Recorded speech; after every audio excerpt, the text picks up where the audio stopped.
Magandang hapon mga kabay. So ito, meron po akong last na repair mga kabay. Bali, old model po ito mga kabay. Ang model nito, D21003. Yun po yung model nito. Ito po yung may variable. Ayan. Saka may reverse. Kaso lang, sira na po yung reverse nya. Ayan po, puro forward na lang. Gawa nga pong dito sa switch. Ayan. Pag i-reverse nyo siya mga kabay, ayan, bumabalik na lang po siya. Ayan, oh. Kahit anong pilit mo, ayun, oh. So, titingnan natin mga kabay. Kung madala lang sa langis to mga kabay, i-sprayhan natin. Bali, libor lang po ang babayaran ng customer. Pero pag hindi mga kabay, magpapalit tayo ng switch. Kaya tara, samahan nyo ako, bubuksan natin mga kabay. So ayan mga kabay, bubuksan ko na po. Ayan.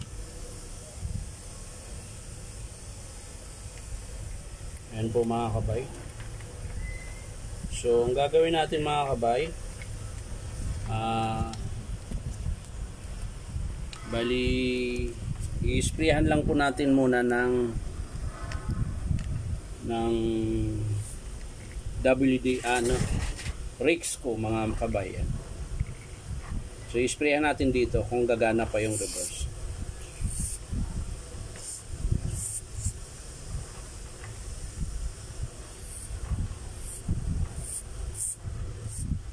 Ayan. Tapos ikot natin mga kabay. Ayaw talaga. Parang mabali na eh. Ayaw pa rin. So wala talaga mga kabay.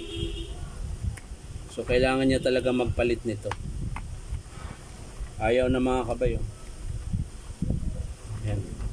Bumabalik lang siya. Ayun, ang tigas. Ayaw. Siguro pag pipilitin natin ilong nose, gagana yan. Yun. Ay hindi. Nakalas. Wala, ayaw talaga mga kabay. So ito lang po yung papalitan natin. Bali switch lang po mga kabay ang papalitan natin ito kung sakaling i-approve ng customer. So yung carbon niya mga kabay okay pa. Yung armature tingnan nyo po, ang kintab pa, oh.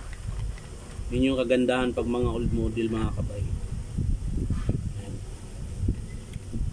Ang tagal na nito na modelo mga kabay, pero hindi pa rin siya nasunog o kung ano pa man. Carbon niya ganun pa rin, mahaba pa, oh.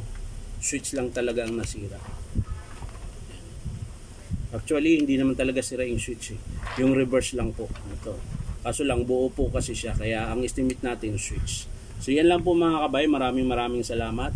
Bye-bye.